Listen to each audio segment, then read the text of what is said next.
Bintang. Don't forget to like, comment, subscribe below. Keep on watching. Oke, selamat datang kembali di channel YouTube saya, di channel Ruang Para Bintang ya. Oke, adik-adik kami yang mau dan sebagai peserta dari Simama Poltekkes 2020. Nah, kali ini saya akan coba kembali memberitahukan sedikit banyaknya yang bisa membuka pikiran ya, karena sehubungan dengan banyaknya di video sebelumnya memang saya sampaikan bahwa untuk masalah yang paling urgen di sini adik-adik harus pahami ya, karena ini portofolio, jadi kan dia menggunakan data, jadi ada yang memang menjadi ketentuan-ketentuan dari pihak Poltekkes yang perlu adik-adik laksanakan gitu ya. Jadi memang dengan banyaknya yang mendaftar dan menjadi peserta di Simama Poltekkes, karena kan tidak ada ujian ya kan, jadi karena tidak ada ujian maka inilah yang dibuat menjadi solusi kan gitu. Nah, adik-adik akan sangat mudah untuk digugurkan, artinya akan sangat mudah untuk tidak ikut ke dalam nominasi gitu ya, artinya sangat mudah. Jadi bagaimana mereka menilai? Nah, ada beberapa hal yang mereka mungkin dan adik-adik mungkin tidak paham, bahwasannya untuk hal-hal yang urgen tadi, contoh ya.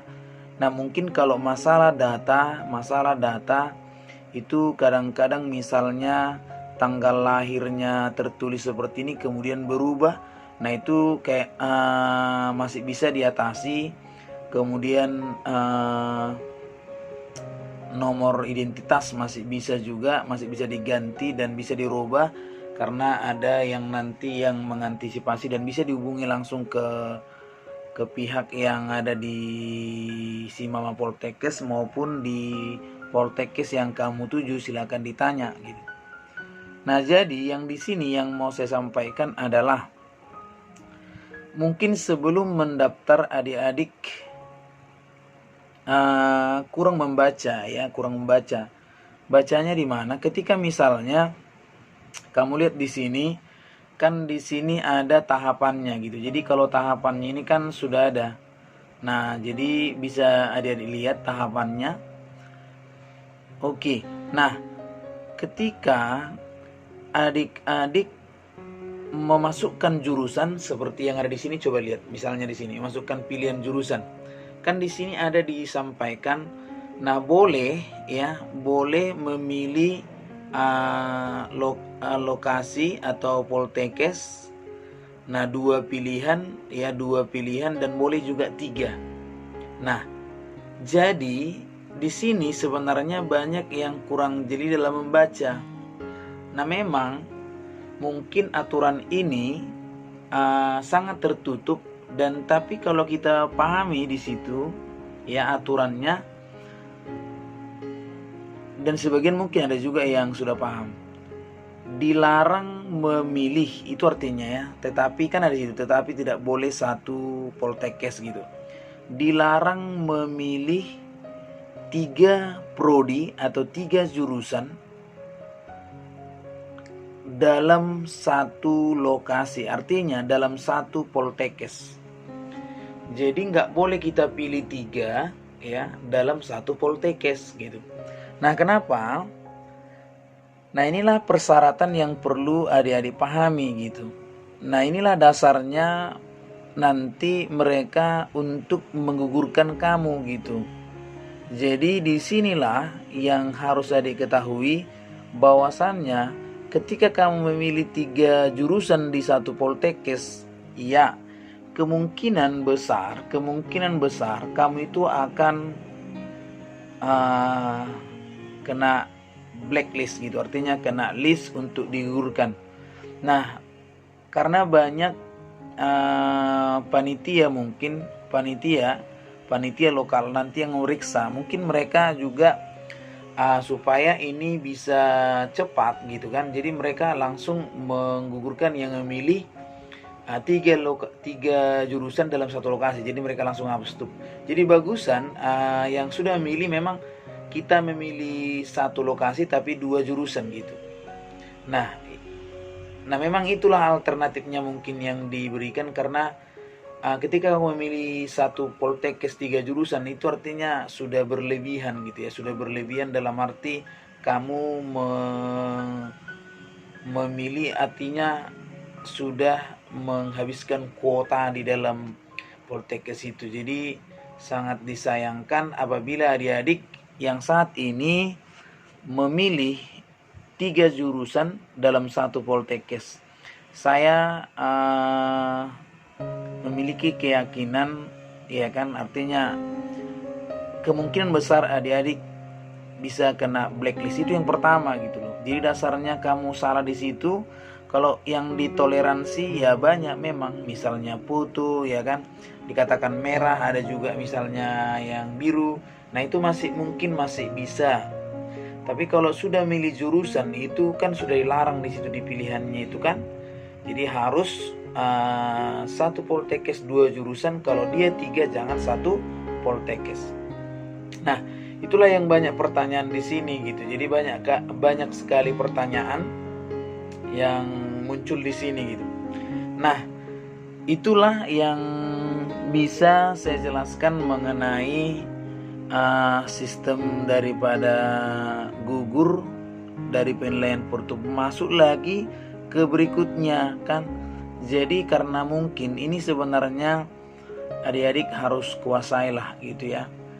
Karena banyak sekali peserta, sehingga dengan mudah mereka akan memberikan satu list yang untuk gugur gitu, dengan sudah melanggar syarat yang pertama. Bagaimana mungkin seseorang bisa masuk ke tahap berikutnya kalau syarat yang pertama sudah dilanggar? Itu tak mungkin gitu. Jadi kalau mereka menggunakan itu, maka kamu sudah pasti kalah gitu. Nah ini sekarang kan prosesnya di portofolio.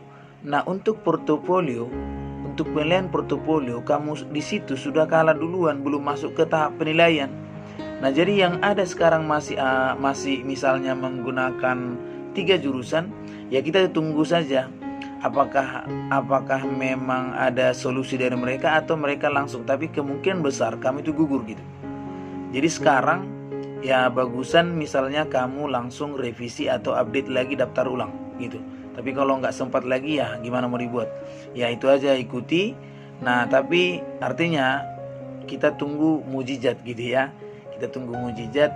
Ya kita nggak tahu nanti apa yang mereka berikan solusi kepada adik-adik. Tapi saya yakin inilah jalannya.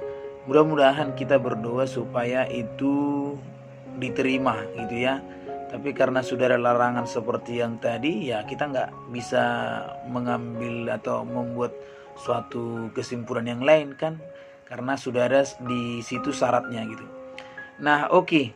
Berikutnya yang mau saya sampaikan buat adik-adik, untuk portofolio ini saya ingatkan kembali supaya semuanya men-scan ya. Karena ada pertanyaan juga yang di-scan. Ingat sebenarnya kalau dia definisi scan itu kan berarti dia harus bentuknya JPG atau PNG atau JPG gitu. Nah di situ di peraturannya kan gak ada dibuat di situ ubah dalam PDF. Jadi adik-adik supaya paham, kalau dia diunggah maka dia bentuknya harus digunakan dalam bentuk foto gitu, artinya JPG karena dia scan. Nah kalau misalnya disuruh scan PDF baru kita scan PDF. Tapi untuk menghindari ketika nanti adik-adik sudah input atau upload, ya kita siapkan juga yang PDF-nya. Oke, siapkan juga yang JPG-nya. Nah jadi disusun rapi, dia disusun rapi supaya nampak. Saya ingatkan hari itu di video sebelumnya, jangan sampai buram apalagi nilainya ya, jangan sampai buram. Kemudian yang berikutnya ada yang bertanya seperti ini. Di sini yang keluar ketika perubahannya kan ada perubahan terbaru jadwalnya yang ada di surat edaran. Di situ tidak masuk asal sekolah gitu. Padahal di penilaian itu kan ada asal sekolah, bobotnya ada. Nah, jadi di situ yang dilihat adalah yang sampai akreditasi. Nah, untuk asal sekolah itu nggak ditampilkan di sana karena langsung asal sekolah itu kan bisa dilihat daripada kamu pada saat mendaftar asal daerah ya. Nah, jadi di situ karena semua kan daerahnya kan udah ada. Jadi asal daerahnya itu kan sudah ada juknis daerah-daerah mana saja. Jadi itu yang menjadi poin penting bagi klien. Nah, jadi untuk surat edaran itu yang dimunculkan hanya sampai akreditasi karena asal sekolah atau asal daerah gitu ya bisa diketahui daripada saat kamu mendaftar gitu ya. Nah, jadi sudah di situ kan sudah ada masukan, jadi nggak perlu dimunculkan di sana. Untuk penilaiannya itu yang perlu, karena yang diupload kan nggak boleh asal daerah kan nggak diupload. Yang diupload itu adalah itu tadi ya. Jadi ingat kenapa dimunculkan misalnya seperti itu, karena yang perlu adalah yang rata-rata rapot, rata-rata semester 1, semester 2, semester 3, seterusnya matematika, bahasa Indonesia, bahasa Inggris, kemudian akreditasi untuk asal daerah atau asal daerah gitulah ya. Itu kan tidak diupload gitu. Jadi mereka nggak munculkan di sana di surat edarannya. Oke? Nah, kemudian yang berikutnya keuntungan besar bagi adik-adik yang berasal dari daerah 3T kemudian dia akreditasinya A. Nah, ada yang bertanya juga, memang ini sangat berisiko juga bagi adik-adik yang memang memiliki sekolah yang disiplin, kemudian gurunya objektif memberikan nilai. Di samping juga ada sekolah yang berikan nilai itu mungkin di atas KKM mungkin. Nah, tapi kalau di salah satu sekolah juga ada yang mungkin juga KKM-nya rendah, ada juga yang tinggi, ada juga saya perhatikan KKM-nya 85. Ada sekolah yang 75 gitu. Jadi ini memang sangat tidak adil sebenarnya ya. Jadi ya begitulah namanya juga di sekolah ya. Jadi penilaian itu kan berbeda-beda. Nah, tapi intinya kita tetap optimis ya kan, bagaimana ini supaya bisa terlaksana. Jadi intinya adik-adik, inilah yang bisa sampaikan untuk yang memilih 3 jurusan dalam satu lokasi. Kita doakan supaya panitianya bisa mengubahnya. Tapi saya yakin kalau misalnya tidak diubah, inilah jalan mereka untuk memblacklist atau menggugurkan peserta yang mendaftar. Jadi supaya mereka mudah mengambil siapa-siapa saja yang ikut langkah ke berikutnya. Oke? Nah, jadi terima kasih banyak. Semoga bermanfaat video ini buat kalian semua. Salam para bintang.